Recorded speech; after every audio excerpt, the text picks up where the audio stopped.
After numerous attempts to retake the imperial title failed, Louis Napoleon was elected the first president of the Second French Republic following the 1848 French Revolution. 3 years later, to protect order in France, he staged a coup d'etat supported by 92% of the population, becoming the second French emperor on December 2, 1852. The new emperor quickly came to blows with Prussia, who humiliated Austria in the Brothers' War in 1866. Otto von Bismarck, the Prussian chancellor, tried to encircle France by installing the Hohenzollerns in Spain. Louis Napoleon, now Napoleon III, had to defend the honor of France and saw an opportunity to reclaim her natural borders, declaring war upon the Prussians. The Franco-Prussian War kicked off on July 19, 1870, and the great powers expected the French to roll through the pompous Prussians. But the French were devastated. By October 1870, the French Empire was dissolved, and the Bonapartes fled to England. Prussia declared itself the Emperor of Germany, destroying the balance of power, cementing control over the invaluable Rhineland, and precipitating the World Wars. But don't get down, you over 21,000 Francais, and the 90% who haven't subscribed yet. History was forever changed in 1866, as Napoleon III eliminated the rampant corruption issues that plagued the Second Empire, after he saw the Prussians humiliate the Austrians. The pleas of Generals Turgot and Trochu were heard, quickly reforming the French military. Napoleon III forced the unedited Loi Niel through in 1868, mimicking Prussia by creating a mobile guard of conscripts instead of sole reliance on professional soldiers. The Garde Mobile was strengthened to 400,000 troops, as all fighting men were forced to serve 5 years in the active army and 4 in the reserves, with no exceptions. The ingenious stock depots were now ready as a precaution against Germany, filled with food, their superior French weapons, and other supplies. Furthermore, Edmond Leboeuf was appointed as the commander-in-chief of the Army of the Rhine, with instructions to target Prussian troops, treating non-Prussians better to sway them to France once the army crossed into Germany proper. Now let's hear a word from today's sponsor, Aura. Your data is sold all over the internet to spammers, scammers, and to pretty much anyone.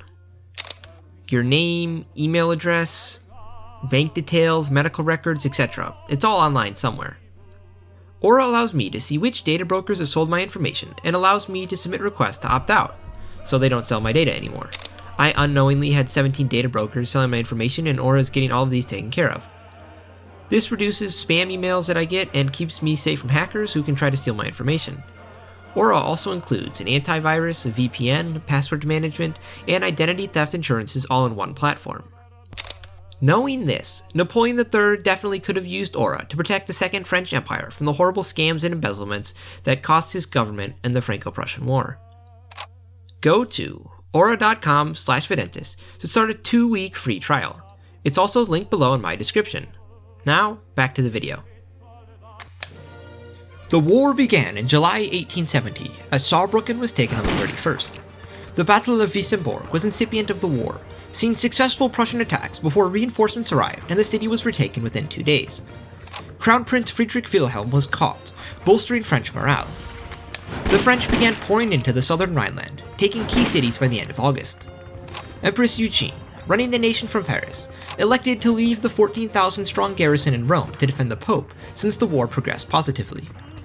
The Moselle and Rhine became the new front, with the French digging in, forcing the Prussians to throw themselves into their lines. These defensive positions favored the superior range of the Ref Mitrailleuse, a proto-machine gun, forestalling the Germans, requiring untenable pushes, costing 50% of their men to even reach the lines. A cycle of near-suicidal attacks turned into the norm, exterminating thousands. This allowed supplies to reach the front lines, preparing the French to push on.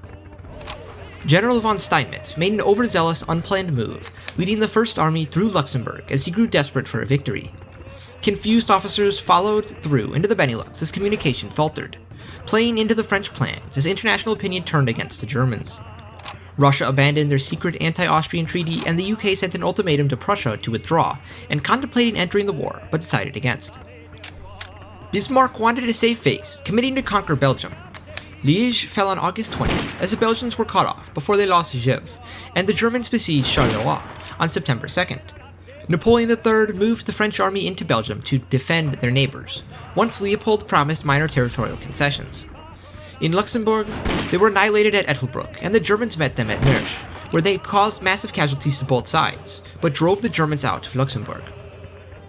The Prussians continued in Belgium, fighting at Saint-Hubert before retreating and regrouping at Hanau. The Germans took Louvain, threatening Brussels. Leopold II promised Wallonia to France if they drove out the Prussians, signing the secret Tuileries Agreement. They quickly liberated Charleroi, while their compatriots were pushed down from Hanau to Waterloo. After 2 days, the situation was dire as the Prussians were on the cusp of victory. On the 29th, von Steinmetz's scouts missed a brigade under the command of the young Crown Prince Louis Napoleon. The brigade outflanked them and forced an immortal victory for France. The tale of the young Bonaparte avenging his uncle's defeat sent shockwaves throughout Europe. Command in Belgium was handed to the Crown Prince, who turned the tide, taking Louvain and Liège, forcing the Germans to Aix-la-Chapelle. Given the disastrous expedition, southern German states began contemplating making peace, as secret negotiations with Saxony and Bavaria commenced, offering to return Bavaria's Napoleonic western border, but the deals fell through in Munich. Aix-la-Chapelle had immense symbolic meaning to both sides, as the principal city of Charlemagne's glorious empire of old. The city was well defended by the Prussians, who retreated from the Moselle, forcing Saxons to hold their withdrawal. This was a disaster, as they were encircled by 2 French divisions at the Battle of Nuremberg Castle on October 11th. The castle's restoration had only recently begun since it was destroyed during the Napoleonic Wars. 13,000 men, half of the Saxon army, were forced to defend the castle and quickly surrender to the French, enraging von Moltke for their timorousness. The French encircled the city, prompting Louis Napoleon to offer peace terms as Aix-la-Chapelle had outdated defenses, but the Prussians superciliously replied, "Aachen will defend itself to the last soldier, biscuit, and cartridge." Thus, the siege began. 16 days later, on the 19th, Aix-la-Chapelle fell. 32,000 Germans were captured, and many more bravely gave their lives to defend their homeland. The fall forced the remaining armies to retreat to Cologne, the last major city west of the Rhine. The French cautiously followed the Germans, wary of overextending, but 2 brigades outpaced their lines and were obliterated at Villers-Suisse on October 23rd, with 20,000 dead. A day later, the army from Belgium arrived, forcing the Germans to Cologne. More and more French troops accumulated outside of the city before the siege began on the 25th. Napoleon III offered these terms to the Prussians, tempting Wilhelm I, but Bismarck urged the king to refuse, despite the vicissitudes promising the tides were shifting. Internationally, the offer was deemed fair. Russians and British predicted the French would soon invade Germany proper, leading to far worse for Prussia. Saxony, Baden, and Bavaria pulled troops out of Cologne as they saw the writing on the wall. King John of Saxony, who supported Austria in the Brothers' War, agreed to switch sides should France bring Austria in. The rapid withdrawal of 11,000 troops to Dresden worried the Prussian command, sensing something was amiss. On December 2nd, Cologne fell to the French, causing massive riots in Berlin that were crushed by Bismarck, who reassured Wilhelm of the Prussian position. Denmark, eager to avenge their defeat in the Second Schleswig War from 1864, began mobilizing their army to join France, who sent an army to assist the Danes. The vaunted Prussian counteroffensive began on December 8th, with massive attacks across the entire Rhine.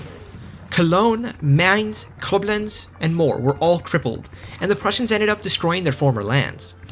There were massive civilian casualties, horrifying the globe, ending any hope for international support as people watched on with disgust for the Prussians. Meanwhile, Austria mobilized their forces and negotiated with their former allies in the Brothers' War to flip.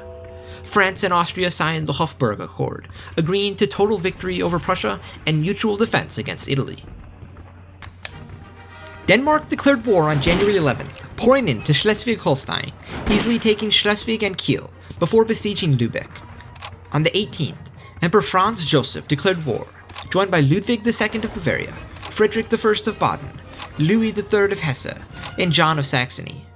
Each was staunchly anti-Prussian and sided with Austria 5 years earlier. Charles I of Württemberg remained committed to Prussia, prompting Napoleon III to agree to a partition of Württemberg after the war. The conflict effectively echoed the Brothers' War, but crucially, the French were now aiding the Austrians. When Bismarck learned of this, he sought Russia to uphold their anti-Austrian alliance, but the Tsar refused, citing internal unrest. The Iron Chancellor then tried to accept the peace, but Napoleon III had a new proposal: drastic land reductions and dissolving the North German Confederation. The Prussians refused, but realized they were now fighting to the last man, while Bismarck vituperated the indolent nature of the southern Germans. On the 22nd, Lübeck fell to the Danes while Austria moved into Saxony, enabling the two to defeat the Prussians at Leipzig. Austria moved into Silesia and took Ratibor without a fight. The French campaign began, taking Dusseldorf and Dortmund. Oppeln was more difficult, holding out for 2 weeks before it too fell. The Prussians pushed the French back at Ohlau, but Prussia was completely outnumbered by the growing coalition. As the Württemberg army was off with the Prussians, Bavaria and Baden easily took Stuttgart, declaring the kingdom dissolved, deposing the unpopular Charles I, to the glee of the many princes. The French besieged Hamburg while the Danes reached Schwerin. They were defeated though and retreated. Conflict resumed on the 19th and the Danes were again defeated, losing 18,000 men. The French abandoned Hamburg, united with the remaining Danes at Lauenburg, and crushed the Prussians. France then returned to Hamburg to finish the siege. The Southern Army captured Brunswick, triggering a revolt in Hanover. 5 days later, Bavaria took Fulda, closing the south for Prussia. They combined with troops from Baden and Hesse-Darmstadt and besieged Kassel, which fell on March 2nd. The Austrians pushed north, crushing the Prussians at Waldenburg, forcing a retreat to Breslau. 6 days later, the siege began, while perplexingly Russia mobilized 38,000 men. The Bavarians continued east, taking Halle, while Nassau flipped to the coalition. Brunswick finally fell by the 16th, followed by Münster on the 18th. France continued north, but was rebuffed from Osnabrück on the 22nd before returning and taking it on the 30th. Germans were again defeated at Elsten on April 8th. Stettin fell to the Danes on the 10th, who moved south to Berlin. Back west, the French finally delivered Hamburg and united to take Oldenburg. Wittenberg fell to the southern Germans on the 19th, while Breslau fell on the 28th. A small Prussian army was beaten back on June 9th at Wischau. Russia then declared war on Prussia in a shameless land grab for Alexander II. The Russians quickly reached Poznan and besieged it. Berlin was encircled by the 23rd. A week later, the Russians captured Poznan, their only aim in the war, now occupying all the former Duchy of Warsaw. Alexander II wanted to ensure that Napoleon III, who supported the Polish uprisings, didn't invade Poland or form some Polish state in Poznan, potentially inciting more riots in Warsaw. Das war ein Befehl! Der Angriff Steiners war ein Befehl! Wer schickt Sie? Dass Sie es wagen, sich meinen Befehl zu widersetzen! So weit ist es also gekommen. Das Militär hat mich belogen! Jeder hat mich belogen, sogar die SS! Die gesamte Generalität ist nichts weiter als ein Haufen niederträchtiger, treuloser Feiglinge! On June 30th, the Danes captured Berlin, humiliating Prussia, ending the war. The Treaty of Dresden was ratified on August 6, 1871. France integrated southern Limburg, Luxembourg, and the entire German Rhineland. They held to the Tuileries Agreement, taking Wallonia, while Leopold II became the King of Flanders. The Dutch were expanded to the Ems and received Cleves as compensation for Luxembourg. The North German Confederation was dissolved and everything west of the Elbe River was stripped away. New states were carved out, with Westphalia being the biggest. In Hanover, George V, who lost his throne 6 years earlier, was reinstated. He was anti-Prussian, pro-French, and related to the British royals. Denmark annexed Schleswig-Holstein and all the previous Swedish lands in Pomerania-Stettin. The Napoleonic borders of Saxony were increased.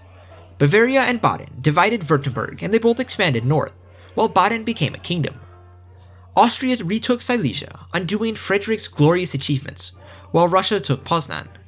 Prussia was no longer a great power, losing all major industrial lands. They lost 72% of their population, going from 27 million to 7.5 million, barely bigger than Bavaria. A new German federation was established without Prussia and was supposed to be under the Austrians, but the Hungarians blocked this as they feared it would reduce their influence in the empire. Denmark then elected to join upon hearing this news, as they became the de facto head. Despite this, it was relatively balanced between Denmark, Bavaria, Saxony, Westphalia, and Hanover, preventing German unification. Friedrich Ferdinand von Bost, a former Saxon and Austrian minister known for his sagacity, was appointed as the first chancellor. He strongly opposed Prussia and advocated for independence of the German states, as seen in the Bamberg Conferences of 1854. Von Bost also played a key role in aligning Austria and Saxony with France against Prussia throughout the war. Great Britain desperately began looking for counters to the French, Austrian, and Russian bond that was forming, forcing them to promote Italy as Prussia's status was destroyed. When Napoleon III returned to Paris, he began construction of a new massive memorial in the Champ de Mars to outshine his uncle's Arc de Triomphe. On January 9, 1873, Napoleon III passed, with his reputation surpassing his uncle. Under his reign, France markedly expanded, ended German unification, saved the Pope, built Paris into the City of Lights, increased industrialization, and most importantly of all, he knew when to stop. This left the 16-year-old Louis Napoleon, the war hero, as the next French emperor. Empress Eugenie, who had essentially ruled since the mid-1860s, became his regent until he was old enough to rule. She immediately began searching for his future wife and the next Empress of France. Louis Napoleon was extremely popular, well-mannered, and very strict with himself. He was a devout Catholic, and Pope Pius IX was his godfather. He was temerarious and eager to prove his Napoleonic lineage, with perfect knowledge of the French legal code. Surprisingly, he was pro-British and beloved by the royals and common folk of Great Britain. The best description of Louis Napoleon is loyal to his God, his country, and himself. On December 2nd, 1874, exactly 70 years since Napoleon, Louis Napoleon, now Napoleon IV, was coronated at the Notre Dame by Pope Pius IX. Despite the coronation, Empress Eugenie still played a massive role in the government. His first enterprise was finding a wife, and many options presented themselves. The Austrian one was Archduchess Gisela Louise Marie. Tsar Alexander II had no daughters similar in age, ruling Russia out. Princess Beatrice of Great Britain and Napoleon IV were almost wed in real life. So, comment who you think he would actually marry here. Despite the rivalry between France and England, Napoleon IV courted Beatrice, making strong and positive impressions upon Queen Victoria, who was involved with his education as a child, and historically believed this wedding would bring peace between England and France, perhaps even all of Europe. Eventually, Queen Victoria consented to the wedding, which was required by the Royal Marriages Act of 1772. Princess Beatrice converted before the wedding. In 1778, the matrimony took place, establishing positive ties between the historic foes. Napoleon IV sent a regiment to South Africa to assist the British against the Zulus as a gift to his mother-in-law. Queen Victoria was pleased at the match, as France and England strengthened trade and both reaped the economic benefits in due time. Empress Eugenie had finally achieved her goal, as questions of the Bonaparte legitimacy vanished, erasing the Bourbon and Orleanist movements. This union worried Russia, who wanted to solidify an anti-British bloc with France and Austria to enable a push into India. Italy was similarly alarmed, as the British had been their main supporters, but the wedding effectively ended any chance at Rome, as Napoleon IV was a staunch papal supporter.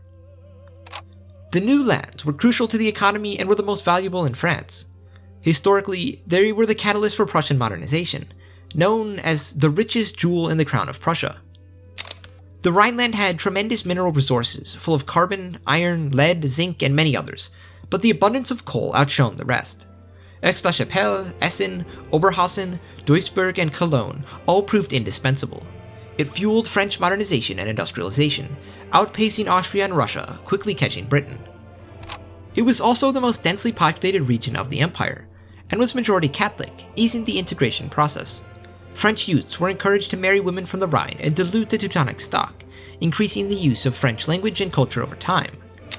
Massive fortifications were built to defend against future German aggression and block any chance of German revanchism. Following the Balkan uprisings and the subsequently shocking Turkish retaliatory atrocities against the Bulgarians, Russia declared war to defend their Slavic Orthodox brothers. They easily defeated the Ottomans, reaching the gates of Tsargrad, while Austria deftly occupied Bosnia, forcing France and the UK to send their navies to protect the Ottomans, causing negotiations to commence. New borders were drawn up at the Congress of Munich in 1878. The Ottomans' precarious position forced secret deals with France for Cyprus and Britain for Crete, which had already revolted in 1866 and was volatile. The two backed the Turks at the Congress in return. Bulgaria, Romania, Serbia, and Montenegro received independence, while Russia annexed southern Bessarabia and Romania received northern Dobruja. Greece, who heeded the British and sat the war out, were given Thessaly and Arta. Napoleon IV, eager to build upon the colonial ambitions of his father, oversaw the conquest of Tunisia in 1881. The French retained their stranglehold over Egypt as they prevented the sales of the Suez Canal shares in 1875. The Société Générale outbid the British loan offer. Ismail I sold his shares to the French, keeping the British out of Egypt, before the French position soon strengthened during the Urabi Revolt in 1879. Napoleon IV was excited to finish what his great-uncle had attempted 80 years earlier, and sent 60,000 men to put down the rebels when Colonel Ahmed Urabi tried to end foreign rule. France occupied Egypt and put down the rebels by 1882. Napoleon IV decided to directly rule Egypt, establishing a colonial government similar to the Tunisians, and acquired the title of Pharaoh. France subsequently invaded Libya in 1883 to solidify North Africa. La Marine Impériale bombarded the coast, took Tripoli and Benghazi, and reinstated the Karamanli dynasty as puppets. In 1884, Napoleon III's celebratory project was completed. These were built in the Champ de Mars, which is based on the Roman Campus Martius. The pair was the Obélisque de la Victoire, the Obelisk of Victory, and the Basilique de Saint Clovis le Vainqueur, the Basilica of Saint Clovis the Victor, dedicated to Clovis, the first Catholic king of the Franks, who was officially canonized at the same time. If you want to learn more about Clovis, click here. Both were based on the Pantheon and the Fontana di Pantheon in Rome, commemorating the victories in Germany and Africa. Built in the Champ de Mars, the Eiffel Tower would never be constructed. Napoleon IV, led by President of the Council of Ministers Patrice de Mac-Mahon, realized Europeans needed to divide Africa while maintaining order in Europe. This would later be known as the Versailles Conference, attended by France, Great Britain, Austria-Hungary, Russia, Sweden-Norway, Denmark, America, Spain, Portugal, Hanover, Italy, Flanders, the Netherlands, and the Ottomans. Would France emerge as the masters of Africa? Would their alliance with England hold? Or would it all come crumbling down? 8,000 likes for a part 2. If you liked what you saw, like, share, and subscribe, commenting ideas below, and if you want to get the maps and more, check out my Patreon or become a channel member. Click here to watch another amazing video. Goodbye.